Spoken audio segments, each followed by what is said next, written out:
په هلمند کې د المدرسې العربیه دارالعلوم محمدیه مدرسې څخه 40 تنه طالب العلمان فارغ شوي دي. د دې مدرسې مسؤلین وایي له دې جملې څخه 14 تنه د حدیث له لوی دورې او پاتې نور د حفظ قرات له برخې څخه فارغ شوي دي. د ځایي مسؤلینو په خبره فارغ شوي کسان به ټولنې ته د دیني زده کړو په پراختیا کې مهم رول ولري.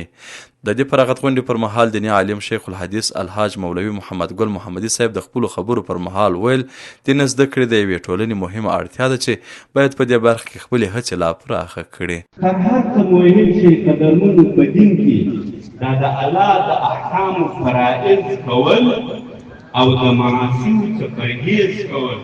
خو نه چې جوړیږي نو هلته جوړیږي چې دیوالونه یې ودرېږي، چت یې ودرېږي، دیوالونه یې یا بیا نو سره یې رنګوي.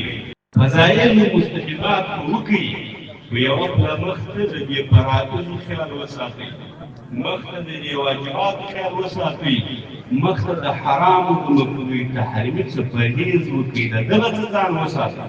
همداراز د هلمند پوهنتون رئیس شیخ الحدیث مفتي شریف الله ابو احمد صاحب په خپلو خبرو کې ویل دیني زده کړې د دنیا او آخرت لپاره ګټورې دي. نوموړي په دې ډول مراسمو کې ګډون مهم وباله او ویې ویل چې د دیني زده کړو مرکزونو ته باید لا پراختیا ورکول سي. بعضې کتابونو کې راځي وایي جنتونه چې دي هغه ډاګونه دي، یعنې درست دې به ته په اعمالو پکې لګوې، درست یو سبزي به او چمنیان به ته په اعمالو پکې جوړوې. د زړه ستاسې د هغه غوټه چې د الله د دین په خاطر وي او د الله جل جلاله د رضا په خاطر وي او د مسلمان ورور په خوشحاله کېدلو په خاطر وي او د دیني شعار د لمانځلو په خاطر د الله په عبادت کې راته شماري. الله عز وجل د زړه ستاسې د الله سره عبادت جوړه کړي.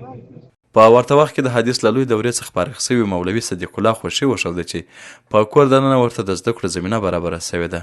هغه وایي د ترلاسه کړو زده کړو پر مټ به د خپلې ټولنې خدمت ته ځان وقف کړي. په هغه نهایت باندې خوشحاله یم چې هغه الفاظ زموږ خولې ته نه راځي، یعنې دغونه زیات خوشحاله یو چې دغونه خوشحالي ته زموږ ژوند کې تر دغه مخکې نه ده راغلی.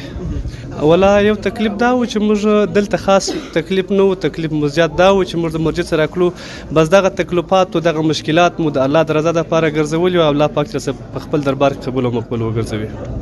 پاتې دې نه وي چې تر دې وړاندې هم د المدرسه العربیه دارالعلوم محمدیه مدرسې څخه په لسو نورو دورو کې فاضلان، حافظان او قاریان فارغ شوي دي.